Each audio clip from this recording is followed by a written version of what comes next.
செய்திகள் தொடர்கின்றன.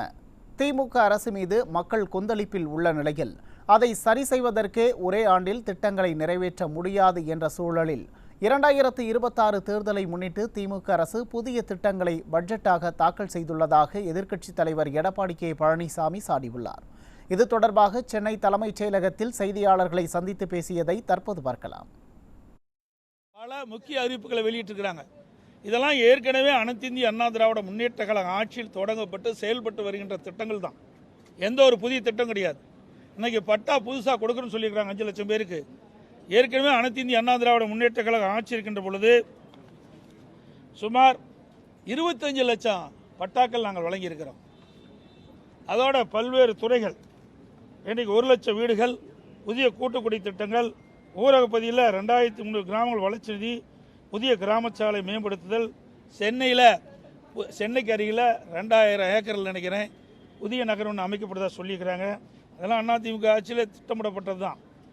அதோட திடக்கழிவிலிருந்து மின்சாரம் தயாரித்தல், அதோட போக்குவரத்து துறைக்கு ஒவ்வொரு ஆண்டும் 5000 புதிய பேருந்துகள் வாங்குவதாக போக்குவரத்து மானிய கோரிக்கையில் சொல்லிட்டு இருந்தாங்க. நிதிநிலை அறிக்கையிலும் சொன்னாங்க.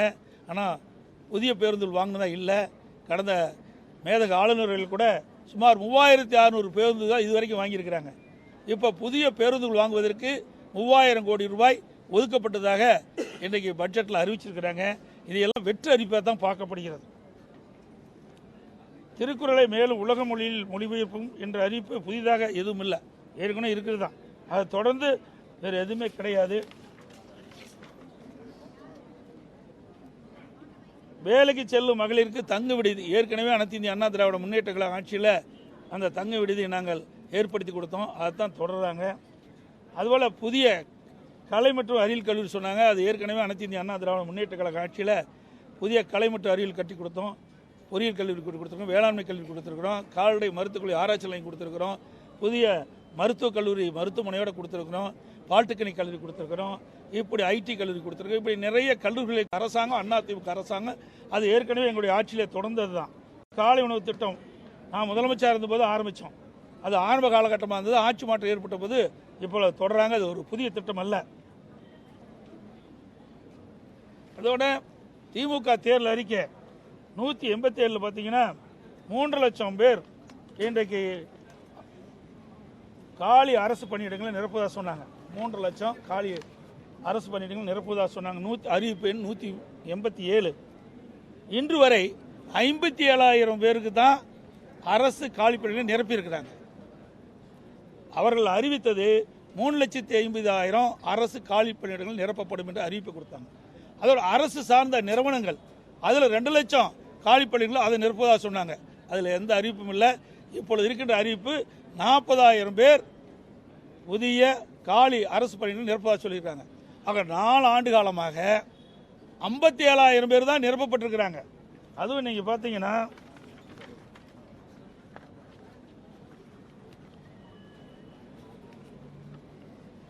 இன்றைக்கு டிஎன்பிசி அறிவிச்சு கொடுத்துருக்காங்க. கிட்டத்தட்ட 7 முறை இந்த தேர்வு எழுதப்படும் இருக்காங்க. இதில் மொத்தமாக ஒரு 10,000 பேர் தான் தேர்வு செய்ய முடியும். டிஎன்பிசி மூலமாக அரசு காலி பணியிடங்களை சுமார் 10,000 பேர் தான் நிரப்ப முடியும். அதில் எந்தெந்த டேட்டில் கொடுத்துருக்குறாங்க. அப்படி இருக்கின்ற பொழுது எப்படி 40,000 காலி அரசு பணிகள் நிரப்ப முடியும்? 4 ஆண்டு காலமாக 57,000 அரசு காலி பணிகள் நிரப்பியிருக்கிறாங்க. இப்போ இந்த ஓராண்டிலையும் 3 மாதம் தேர்தலுக்கு போயிடும். எஞ்சியது 9 மாதம். 9 மாத காலத்தில் எப்படி 40,000 அரசு காலி பணிகள் நிரப்புவார்கள்? அத்தனையும் வெற்றி அறிவிப்பு. இதெல்லாம் நிறைவேற்ற முடியாத அறிவிப்பு தான் அறிவிச்சிருக்கிறாங்க. அதே போல மொழி சொல்லிகிட்டே இருக்கிறாங்க. கடந்த 13 ஆண்டு காலம் மத்தியில் ஆட்சி அதிகாரத்தில் இருந்தது திமுக. இந்த கல்வி பொதுப்பட்டியலில் இருந்தது.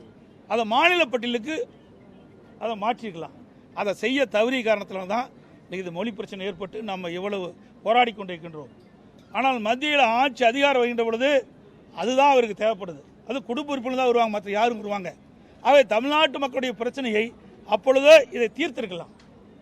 அதுவும் தீர்க்கல.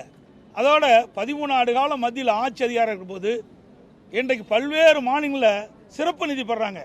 அப்போ மத்தியிலையும் ஆட்சி மாநிலத்திலையும் ஆட்சி திமுக இருந்தது. அந்த காலகட்டத்தில் தமிழ்நாடு வளர்ச்சி பெற, தமிழ்நாட்டுக்கு திட்டங்கள் வர, தமிழ்நாட்டுக்கு தேவையான நிதிகள் பெற சிறப்பு நிதியை பெற்றுக்கலாம்.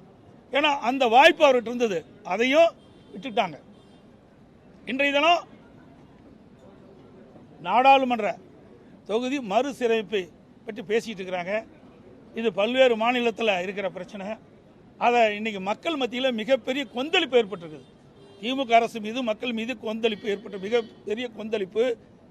மக்கள் விரோத திமுக ஆட்சி அகற்றப்பட வேண்டும் என்று இன்றைய மக்கள் மனதில் இடம்பெற்று விட்டது. அதையெல்லாம் சரி செய்வதற்கு தான் இன்றைய தினம் புதிய அறிவிப்புகளை இவர்கள் வெளியிட்டிருக்கிறாங்க.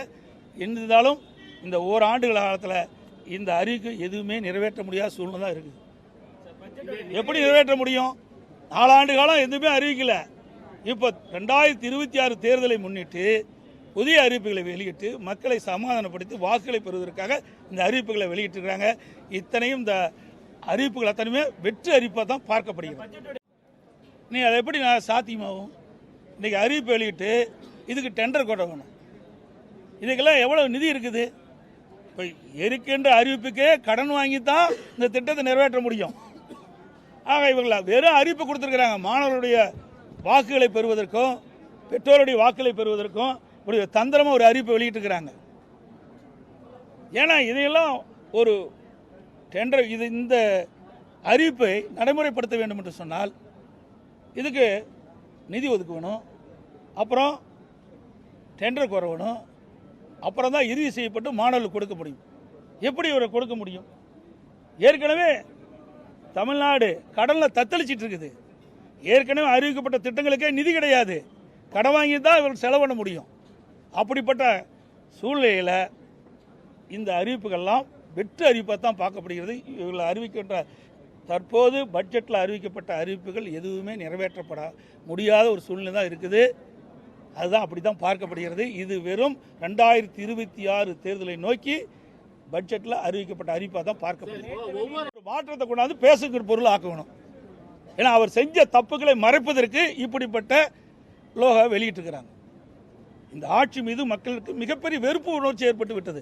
இந்த ஆட்சி அகற்ற வேண்டும் என்று பார்த்து கொண்டிருக்கின்றார்கள். எப்பொழுது தேர்தல் வரும் என்று எதிர்பார்த்து கொண்டிருக்கின்றார்கள். அதற்கு அந்த எதிர்ப்பை குறைப்ப, மக்களுடைய கொந்தளிப்பை குறைக்க, மக்கள் இருக்கின்ற கோபத்தை குறைக்க இன்றைய பட்ஜெட்டில் புது அறிவிப்பை வெளியிட்டு சமாதானப்படுத்த பார்க்குறாங்க. நிச்சயம் அது நடக்காது. கடன் வாங்கி தான் அரசாங்கம் நடத்த வேண்டிய சூழ்நிலைக்கு இந்த அரசாங்கம் தள்ளப்பட்டு விட்டது. கடன் வாங்கி தான் சம்பளமே கொடுக்க முடியும், அரசு ஊழியருக்கு உண்டான சம்பளம் கொடுக்க முடியும். அதோட அறிவிக்கப்பட்ட திட்டங்கள், ஏற்கனவே நடைமுறை இருக்கிற திட்டங்கள் எல்லாத்துக்குமே கடன் வாங்கி தான் செயல்படுத்த முடியும் அவலநிலை இந்த ஆட்சியில் பார்க்கப்படுகிறது. ஒரே வரியில் சொல்லணும்னா இந்த பட்ஜெட் வெற்று அறிவிப்பு விளம்பரத்திற்காக போடப்பட்ட பட்ஜெட்டாக தான் பார்க்க.